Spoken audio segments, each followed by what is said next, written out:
네, 들깨의 효능이나 들기름의 효능은 같이 설명하는 경우가 많은데요. 들기름이라는 게 들깨라는 씨앗을 짜서 나오는 기름이니까 효능은 거의 같죠. 그래서 우선 들기름의 효능에 대해서 말씀드리겠습니다.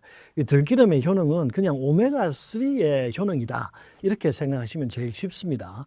왜냐하면 들기름의 오메가3 함량이 거의 60%가량 되거든요. 그래서 웬만한 음식보다 오메가3 함량이 가장 높은 음식이 바로 이 들기름이죠. 오메가3의 가장 주요한 효능은 첫째가 이제 이 뇌 건강을 증진시켜 주는 것이거든요. 들기름에 있는 오메가3가 한번 분해가 되면은 EPA나 DHA 같은 뇌신경의 구성 성분이 되기 때문에 뇌신경의 기능을 활성화시켜 주고 뇌 아밀로이드나 타우 단백질 같은 것이 쌓이지 않도록 막아주거든요. 그래서 뇌 건강을 증진시키려면 들기름 드시는 것이 좋고요. 또 들기름 말고 이제 등푸른 생선도 오메가3가 풍부하잖아요. 사실 뇌 건강을 위해서는 들기름보다 등푸른 생선이 더 좋을 수 있기는 합니다. 왜냐하면 이 등푸른 생선에 들어있는 오메가3는 분해되지 않고 곧바로 DHA나 EPA로 작용을 할 수 있기 때문에 뇌 건강을 위해서는 들기름과 함께 등푸른 생선 드시는 것이 더 좋겠습니다. 두 번째는 이제 혈관 건강을 위해서 들기름 드셔야 하죠. 혈관 내에 있는 노폐물 제거해주고 중성지방 내려주고 또 혈전 예방해주는 것이니까 들기름이 혈관 건강에 굉장히 좋죠. 세 번째는 들기름이 산화질소의 생성을 촉진시키거든요. 이 산화질소가 하는 일이 뭐죠? 혈관을 확장시키는 거예요.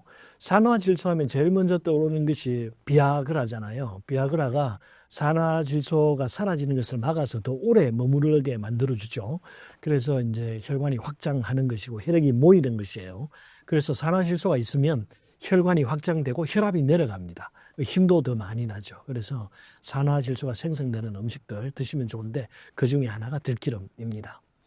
그 다음에 이제 이 들기름이 항염증 작용이 강하거든요. 항염증 작용이 있어 면역력을 올려준단 말이에요. 우리가 보통 면역력 하면은 뭐 대식세포가 가서 세균 잡아먹고 바이러스 잡아먹고 노폐물 없애고 하는 것들이잖아요. 이런 것들이 궁극적으로는 전부 염증을 없애는 거거든요.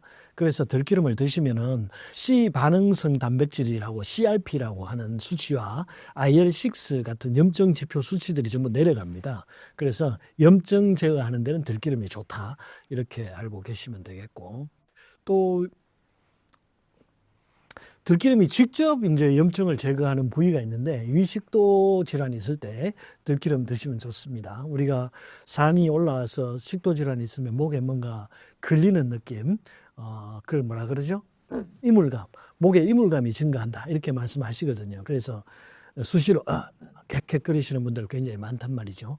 그 다음에 위장에 염증이 생기면 교양이 생기면 상처가 나기 때문에 위산이 자극을 해서 속이 쓰리고 따가운 경우가 많거든요. 그때 이제 들기름을 직접 한두 스푼씩 섭취를 해주시면 식도 점막을 직접 들기름이 도포를 해주기 때문에 보호도 해주고 점막이 빨리 자랄 수 있도록 도와주기도 합니다.